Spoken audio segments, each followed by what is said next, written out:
नमस्कार, मैं हूं आपके साथ मयंक। आज 28 तारीख है और देखिए पिछले चंद घंटों के अंदर ईरान और अमेरिका के बीच में कई ऐसे डेवलपमेंट हुए हैं। बहुत तेजी से हालात बदल रहे हैं और एक बार फिर मामला जंग की तरफ बढ़ता दिखाई दे रहा है और ऐसा लग रहा है कि हॉर्मूज को लेकर एक बड़ी जंग छिड़ सकती है। जो नए डेवलपमेंट सामने आए हैं उनके बारे में मैं चर्चा करूंगा, लेकिन मैं इस वीडियो की शुरुआत अली खामेनेई साहब से करना चाहता हूं। देखिए 28 फरवरी को अली खामेनेई साहब का असैसिनेशन हुआ था, उनकी शहादत हुई थी। आज ठीक उसको 2 महीने हो चुके हैं और मैं इस वीडियो के शुरुआत में देखिए उनका एक कोट बताना चाहता हूं आपको। उन्होंने एक बात जो कि सोशल मीडिया साइट पर एक्स पर शेयर की थी, जो उनका एक्स हैंडल है उस पर उन्होंने शेयर की थी। देखिए इसकी तारीख जो है वो 18 फरवरी है। उनका असैसिनेशन 28 फरवरी को हुआ था।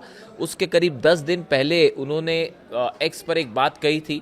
ये उनके चंद आखिरी पोस्ट में से एक था। मैं उसकी आज इस वीडियो की शुरुआत उसी से करना चाह रहा हूँ।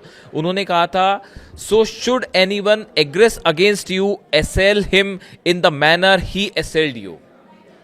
और नीचे लिखा हुआ है होली कुरान। देखिए अली खामेनेई साहब ने कुरान की पंक्तियों का जो है वो जिक्र किया था और जिसका मतलब ये था कि अगर कोई आप पर हमला करता है, अगर कोई आप पर आक्रमण करता है, तो आप उसको उसी तरह से जवाब दें जिस तरह उस शख्स ने आप पर हमला किया है। ये बात अली खामेनेई साहब ने कही थी और देखिए आज हालात फिर वैसे हैं और अली खामेनेई साहब की इस बात पर आज ईरान की सेना चल रही है। ईरान के सेना प्रमुख IRGC चीफ अहमद वाहिदी साहब चल रहे हैं और ईरान की पूरी जनता आज अली खामेनेई साहब के इस दिखाए हुए रास्ते पे ही चल रही है।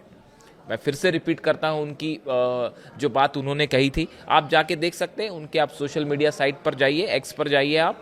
अब उसमें मुस्तबा खामेनेई साहब के जो है वो आपको ट्वीट्स मिल जाएंगे, मतलब उनके पोस्ट मिल जाएंगे। लेकिन आप जब नीचे जाते हैं तो 18 तारीख का 18 फरवरी का ये पोस्ट है इनका।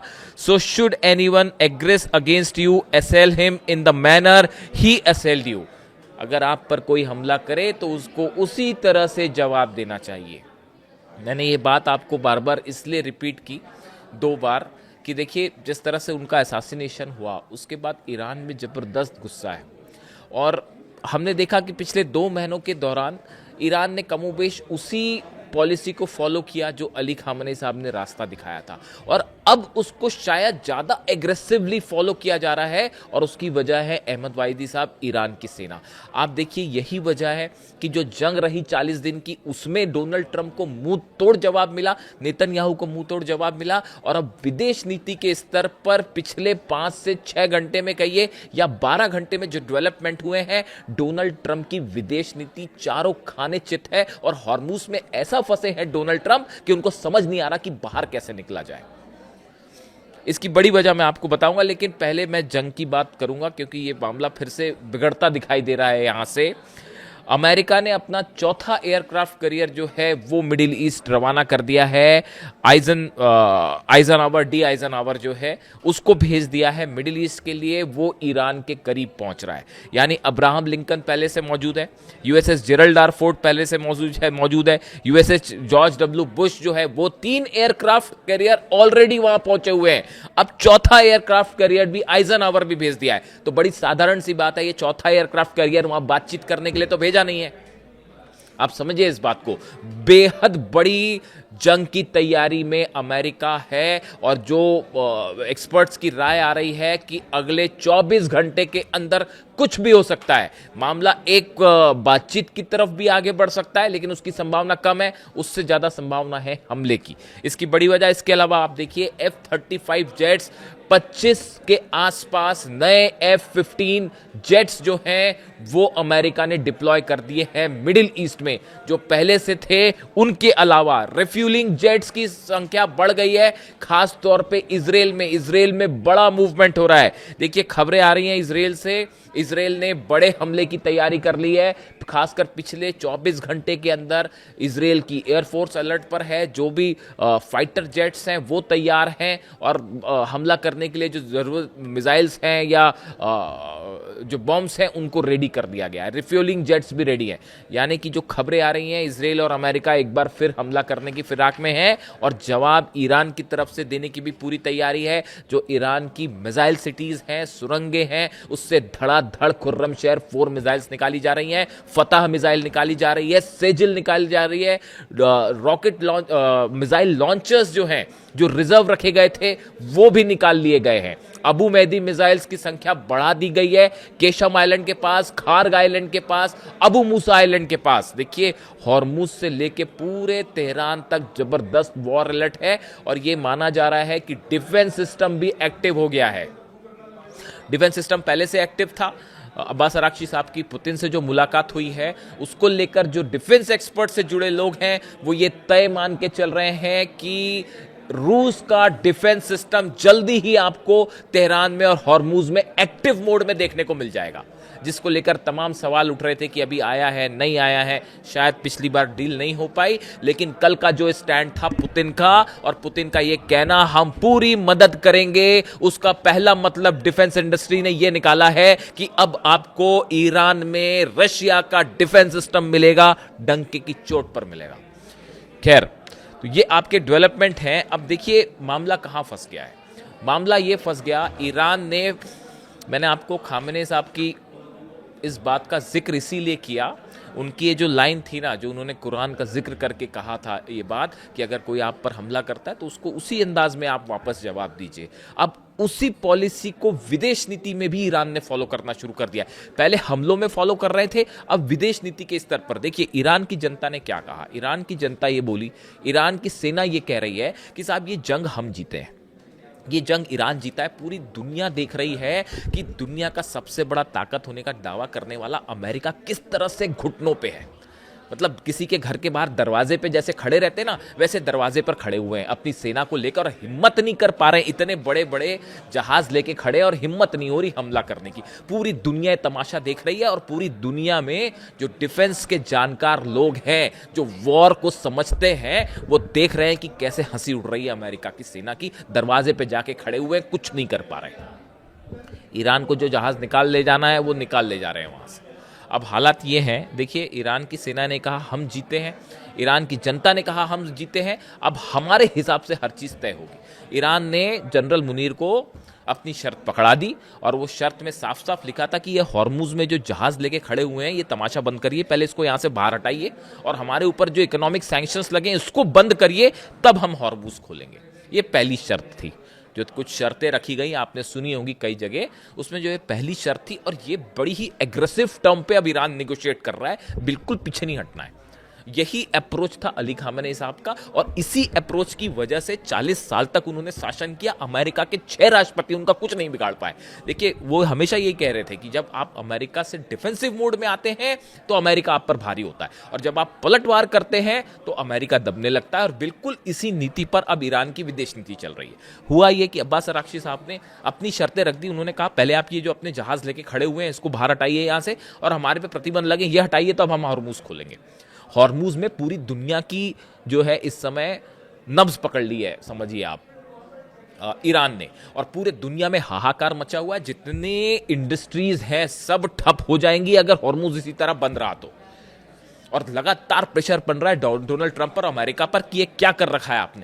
आप देखिए इससे बड़ी फेलियर और अमेरिका की विदेश नीति की क्या हो सकती है। वॉर कहां से शुरू किया था आपने कि आपको यूरेनियम चाहिए, आपको न्यूक्लियर डील चाहिए, वो नहीं हो रही है। वो चीज तो अलग हो गई साहब, वो तो ईरान ने कह दिया हम अपने यूरेनियम पर बात ही नहीं करेंगे, हम अपने न्यूक्लियर प्रोग्राम पे बात ही नहीं करेंगे। अब बात कहां आ गई है साहब, हॉर्मुज खोलने पर।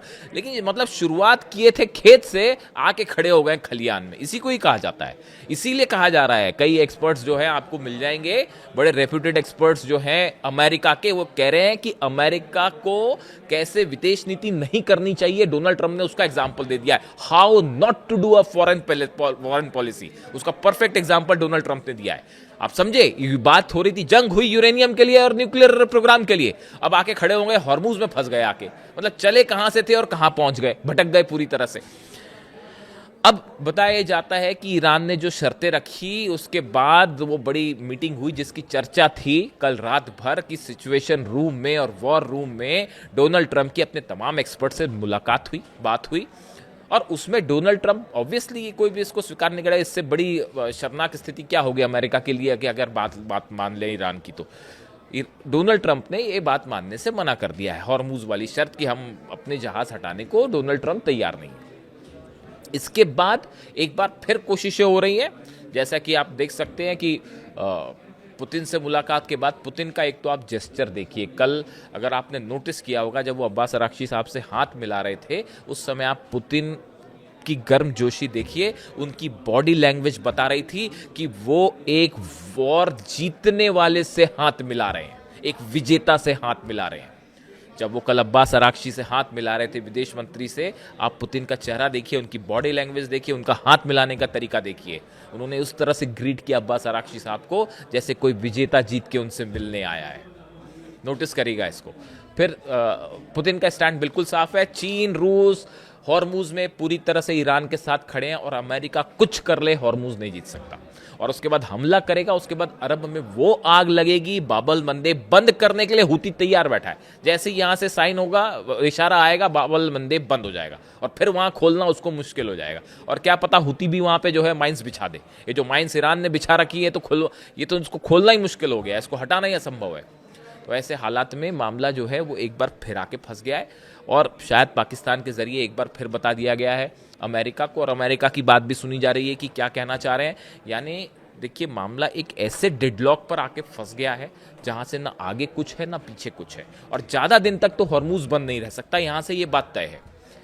1 तारीख को कांग्रेस, अब देखिए इस बात को समझिए आप, मैं बार बार ये बात क्यों कहता हूं कि जंग ही रास्ता है, जंग होगी, डील क्यों नहीं हो पा रही, आप इस बात को समझिए। देखिए 2015 में, in 2015 under the Obama administration, Iran reached a landmark agreement with 6 world powers including the US that capped enrichment at 3.67% in exchange of sanctions relief. 2015 में जो ये समझौता हुआ था, बराक ओबामा थे उस समय, और ईरान ने समझौता किया था कि हम 3.67% पर अपना जो है वो यूरेनियम एनरिच करेंगे, उसको आगे नहीं बढ़ाएंगे, बदले में आप सैंक्शन हटा दीजिए, ये समझौता हो गया। But Trump withdrew from the agreement in 2018 during his first term, calling it defective and arguing it failed to address Iran missile program और its influence in the region. Donald Trump ने उसको तोड़ दिया इस समझौते को 2018 में। जैसी 2018 में डोनाल्ड ट्रंप ने समझौते को तोड़ा, अली खामेनी साहब तभी समझ गए थे कि अमेरिका की मंशा है हमला करने की, और आज नहीं तो कल हमला होगा। इसीलिए अली खामेनी साहब ने 2018 से ही बड़ी जंग की तैयारी शुरू कर दी थी, और उसी की वजह से शायद हो सकता है कि ईरान ने अपना यूरेनियम एनरिचमेंट लेवल आगे बढ़ाना शुरू कर दिया। और देखिए वही बात सही साबित हुई, जो उनका अंदेशा था कि डोनाल्ड ट्रंप एक दिन हमला करेंगे, इजराइल हमला करेंगे। 2 बार हमले हो चुके। यही विजन था अली खामेनी साहब का, जिसकी वजह से 40 साल से ईरान इतनी मजबूती को हासिल कर पाया कि दुनिया की सबसे बड़ी ताकत आज घुटनों पे पड़ी हुई है। हालात ये हैं। इसके अलावा देखिए जो बात निकल के सामने आ रही है, 1 मई को कांग्रेस के और सीनेट दोनों का जॉइंट अप्रूवल लेना होगा डोनाल्ड ट्रंप को। अगर 60 दिन से, अमेरिका का संविधान ये कह रहा है 60 दिन से ज्यादा आप अगर जंग कंटिन्यू करते हैं तो आपको दोनों हाउसेस का अप्रूवल चाहिए उसे आगे बढ़ाने के लिए। 1 तारीख को वे अप्रूवल लेना है। माना जा रहा है इसके पहले डोनाल्ड ट्रंप हमला कर सकते हैं। अगले चंद घंटों में यह तय हो जाएगा कि कोई बातचीत की दिशा में मामला आगे है। अगर नहीं बढ़ता है तो ये मानिए आप 1 तारीख के पहले फिर से हमला हो सकता है। इसीलिए बात कही जा रही है कि मामला जो है वो फिर से बिगड़ गया है। आप कमेंट करके बताइए आपको क्या लगता है कि आगे अब क्या होने वाला है। वीडियो कैसा लगा ज़रूर बताइए। जो भी अपडेट होगा मैं आप तक पहुंचाऊंगा। Thank you so much.